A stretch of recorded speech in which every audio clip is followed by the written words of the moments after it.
I'd always known that my great-grandma was an orphan, but in late October of last year, she decided to tell me the truth about what happened to her family. We were visiting her for her birthday. It was a tradition in our household, a road trip we knew in the back of our minds we'd take only a few more times. She was turning 98, so that was just the cold hard truth of the matter. In my childhood, the journey to central Iowa had been a fun and light-hearted affair, but now my brother and parents could only maintain strained politeness as we met up and hit the road together. Each of us knew that this trip might be our last. For several hours, we drove through vast open farm fields that stretched from horizon to horizon. My great-grandma's house was down a narrow dirt road off a wide dirt road off a gravel tractor lane. As a city boy, it was, more or less, the most remote possible dwelling I could imagine. She was born there, had lived her entire life there, and would soon. Well. As we parked in an open muddy rectangle and stepped out to stretch our legs, the constancy of the place surrounded me. Every single year of my life, this house and its land had been exactly the same. The sky was open blue, the earth was a sea of waving gold, and the wind was a smooth river of cool warmth. There was never anything to mar those three pillars of sensory experience except the house, the barn, a defunct old tractor, and the bell. The bell was a simple thing raised high on an old metal crook. It sat out in the fields about a quarter-mile from the house, serving as a measure of the wind. If a storm was coming, the bell was supposed to ring, a necessary precaution in tornado country. The only problem was, the bell and its crook had rusted over long ago. Every time I got out of the family van from age 5 to age 26, I glanced that direction and felt a sense of unease as my gaze fell upon that decayed artifact. This time, at age 27, I looked over and saw that the bell had been scraped and polished clean of rust. It glinted in the sunlight, practically daring me to look at it. I followed my family inside while struggling with a feeling of dread that I couldn't articulate. Who had cleaned the bell? And why? I tried to stop thinking about it as we gathered in the kitchen and said our hellos. My great-grandma was making tea and shooed off our attempts to help. She was a frail woman for whom movement was difficult, but she'd never let that stop her. The Wi-Fi password is on a note in the living room, she told us with unquestionable authority. Go stare at your phones, and the tea will be ready in a moment. My brother and I did as we were told, but my parents turned on the television instead of looking at their phones. For a few minutes, we stayed in our separate worlds, only returning to the present when my great-grandma brought in the tea. And we had a nice time. That night, when everyone else was long asleep, I happened to open my eyes and see a glow under the door of the guest room I shared with my brother. My parents were in a different room and would not see the same light, so it was up to me to investigate. Quietly, so as not to wake him, I crept out and down, finding my great-grandma still awake. She sat in her big jade leather chair, her gaze on the television. She asked me without looking my way, "You don't fall for this stuff, do you?" "What, like ads?" She pointed her thin little arm at the nearby couch. "Sit." I sat. "I'm going to tell you a family secret," she said softly, finally looking my direction. "It's for you, and possibly for your brother, but not your parents. Do you understand?" I didn't, not fully, but I nodded. "You know I was an orphan for a time. Born in this house, lived with my family, but then raised by an uncle after it happened." She didn't wait for my nod. I was 10 years old that night. It was my birthday. My mother had gotten me a small cake about the size of your fist. I looked forward to that cake every year, since we didn't exactly have sweets bounding about back then. It was 11 cents, so rather expensive, But my mother got one for every one of us on our birthdays, no matter what she had to scrimp or save. All year long, I saw Mary get her cake in January, Arthur got his cake in March, Eleanor in June, Clarence in July, then Ruth a week after Clarence. Then it was months and months until me, the odd one out, on October 29th. I was so excited for that cake. As the days rolled closer, as the morning dawned, as the hours inched by, I hopped around the house like a bunny rabbit. But I wasn't allowed to eat it until well after supper. I stared at the clock, so I know. Yes, that one on the mantel there, the one made of brass and chrome. Same one. But I stared at the clock, so I know. Night fell at 6:41. That was the moment bright orange stopped glinting off that clock, and my mother rose to light a lamp. I looked up at her. Now? She smiled and shook her head. My brothers and sisters complained in a chorus in support of me, but she just shook her head at them. Too soon, and she'll ruin her supper. Father came in from the fields not long after that, dirty and tired as all get out. He ate in silence while we chattered endlessly about what type of cake it would be. Under the frosting, who knew? It might be raspberry, vanilla, or even chocolate. We grew silent as Father neared the cleaning of his plate, an event which would mark the end of supper. 4 pieces of meat and bread remained, then 3, then 2. Any moment now. He stopped at the last piece, holding it unmoving above the remaining dollop of gravy. We turned our heads. It was the bell. The bell was ringing out in the fields. Father grunted, then put the last piece of his food back on his plate before rising. He opened the front door. We braced ourselves for the wind, but none came. He spat on and held up a finger to the night air, then shook his head. He moved back into our lamplight and sat. Arthur asked, "Is it going to storm?" Mary asked, "Is there going to be a tornado?" My mother shook her head, smiled at us, and told us not to worry. No wind meant no storm. But that bell kept ringing. My father dipped his last piece of food in the gravy and prepared to eat it despite the constantly ringing bell. But then sighed and put it back down. He motioned to Clarence. Clarence was the oldest, so he understood. He was nearly a man himself and tying the bell would be no problem. He grabbed a candle, protected the flame with his hand, and headed out the open front door. My brothers and sisters and I piled up to the window. Opening it, we found nothing but absolutely still chilly air. We watched his little spot of light move out around the house and into the fields in the direction of the bell. The clanging metallic sound stopped, finally, and the candle's little flame hovered next to it for a solid minute. "Why is he taking so long to tie it?" Ruth asked. Eleanor suggested, "Maybe he's having trouble making a knot. Knots are tough." We watched for another minute or two before. And I know how this sounds. The little flame in the distance began to rise. Slowly, smoothly, straight up. We followed it with our eyes, exclaiming the entire time, as it moved out of sight beyond the roof overhang. The bell began ringing again. "His knot must have come loose," Arthur said. Our parents came to look at our insistence, but there was nothing to see by then. Father motioned to Arthur. Happy to help out, Arthur grabbed a full lamp rather than a candle.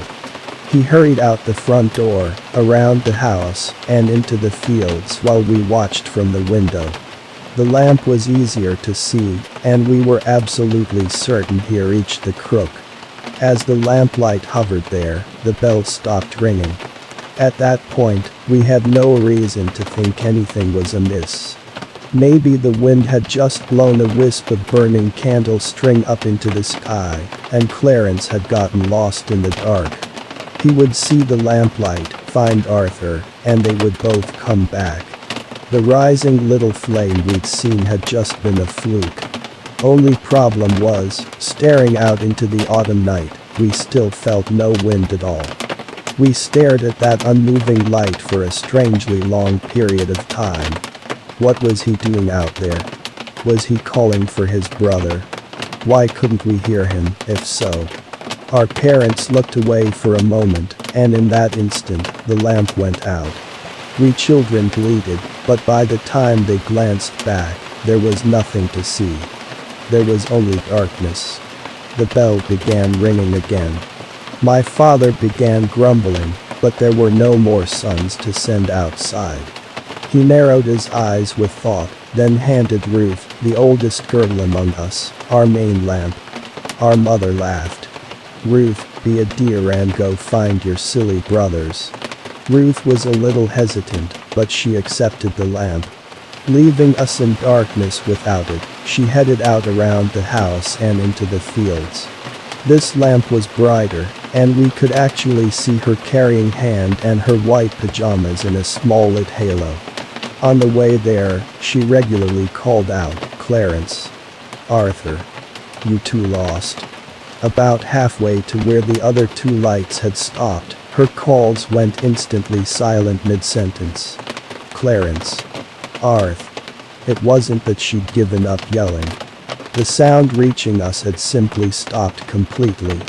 We could still see her carrying the lamp, still see her hand and pajamas, still see her turning this way and that.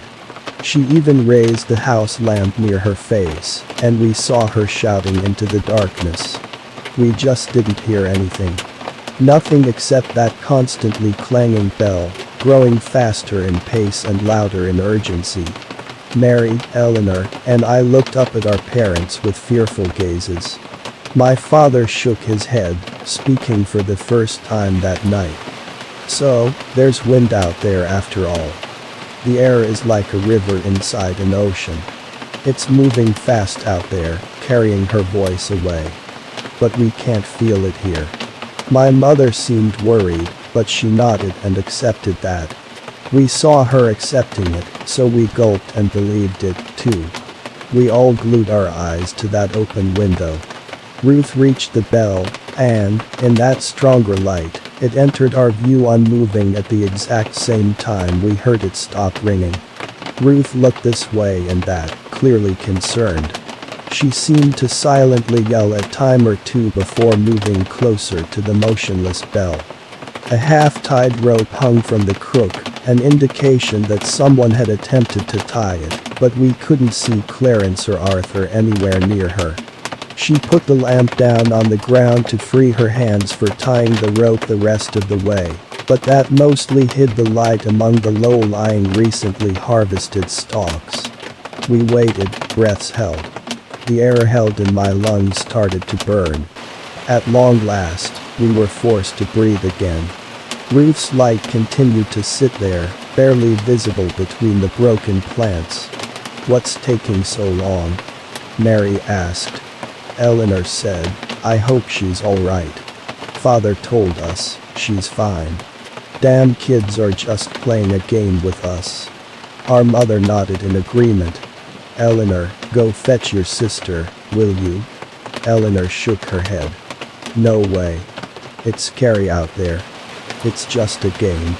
"You're not playing a game with us, too, are you?" "No." Eleanor gulped. "Then go get your sister and brothers. Tell them to come back in." It was pitch black out there, and almost the same inside with us, save for one lone candle. Trembling, Eleanor took our last candle and crept out into the night, scooting along the side of the house to stay as close to us as possible. Shakily, she called, "Ruth. Arthur. Clarence. This isn't funny anymore." Now it was we who sat in the dark. As Eleanor began to move further away with the last of our light, we tensed. Father eyed the open front door, and Mother softly moved to close and latch it. I wondered what they meant by that move, because how were the others supposed to get back in? But I suppose they'd unlatch it if anyone came back and knocked. Mother moved away from us in search of more candles. Through it all, the bell kept ringing out in the dark. Increasingly scared, I held Mary's hand tightly and yelled out the window, "Be careful, Ellie." She must have happened to cross that invisible silent threshold at that moment because she turned around in surprise and stepped closer. "I heard your voice go quiet, but there's no wind. Papa's wrong." She stepped away again. "See, when I passed this point, She held up the candle to show us that her mouth was still moving, but we heard nothing. Come to think of it, her hair wasn't moving, and we hadn't seen Ruth's pajamas billowing in any wind. I asked Father, "What's doing that? What's making it quiet out there?" "It's just a game," Father insisted. "They're all lying. She's just pretending to make noise, so it looks like she's being silenced." Eleanor reached the bell. Father's grip on my shoulder squeezed painfully. She reached down for the lamp Ruth had left, lifting it with one hand and holding the candle with the other. She approached the clanging bell. "See?" Mary whispered to Father. "The candle's not going out even though she's not protecting the flame. There's no wind out there." "But the bell is ringing," he said gruffly. "So, there is wind." Eleanor kept looking left and right as if she'd heard something. Slowly, she reached the bell, which was hanging unmoving from the crook. But we could still hear it ringing. Next to me, Mary began to cry. "It's a game," Father said angrily. "It's just a game they're playing." Eleanor threw the lamp at something in the darkness. We saw the lamp crash, shatter, and go dark, but heard nothing. She raced toward us, candle in hand, but the flame went out because of her haste. We waited to hear her approaching or screaming, but nothing followed. The bell continued to clang. We waited in terrified silence. Mother returned with a candle for each of us, and we sat vigil at the window. Nothing and no one moved. For hours, the bell clanged without wind. The night remained pitch black. The bell clanged and clanged and clanged, driving deeper into our ears with each passing minute. Near midnight, we broke. Father was beyond agitated. "Mary, go find your brothers and sisters." "No," she cried. "I'm not going out there." Mother glared at her. "You have to. This game has to stop." Urged on by both of them, Mary burst into tears and climbed out the window. Holding her small candle, she inched out into the fields. Her sobs went quiet as she passed that same point out in the darkness. Her flame reached the bell, and the ringing stopped. Her flame snuffed out. We held our breaths. The bell began ringing again. Father clenched his fists. "Go." I turned and saw he was looking at me. I suddenly realized I was the only child left in the house, and I felt horribly alone. Everything in me shrieked against the thought of going out into that cursed night. No. My mother wavered in place. No longer adamantly in line with my father, she began to cry, too. "What are you doing?" he demanded. "It's just a game. There's nothing to be scared of." She screamed and demanded, "Why do you keep saying that? Why have I been helping you do this?" He grabbed her and shouted in her face, "Because we haven't been sending our children to their deaths. That's not what's happening." She pushed his hands away and ran for the window. Pushing past me, she tumbled out and ran screaming toward the still clanging bell, not out of fear of Father, but out of terror for her children. Arthur. Clarence. Ruth. Eleanor. Mary. "For God's sake, where are you?" He growled and leapt out after her, yelling, "We didn't kill them. Everything is fine."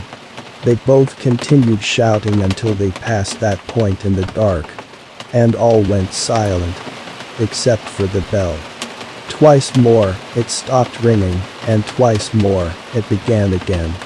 In panic and terror beyond reason, I closed and latched the window and pushed all of the furniture against every entry to the house.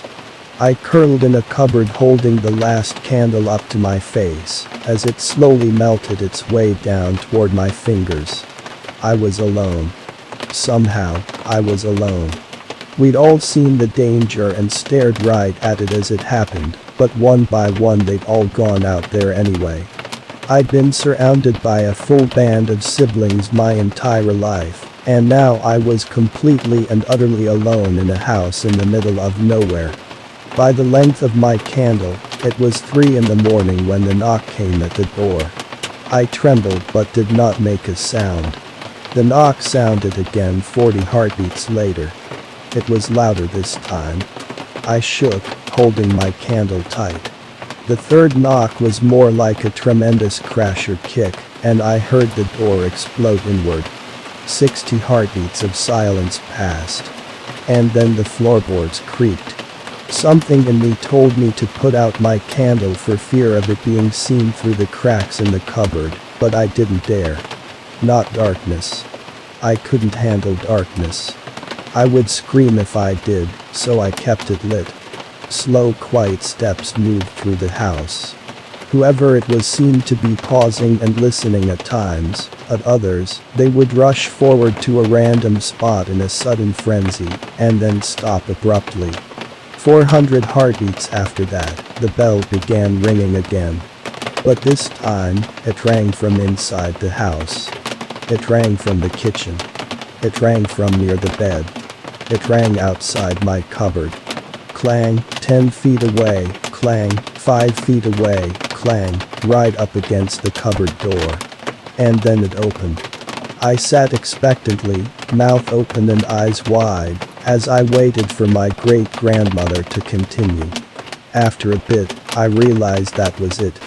But what did you see? She shook her head. That's not the point. I'm here, so obviously I survived, and a young man like you don't need to know what horrors walk this world outside the paved cities of man. Gulping, I asked, you're not just pulling my leg. This really happened. Yes. Her gaze went distant by television light. But here's what I want to tell you, and what you should tell your brother.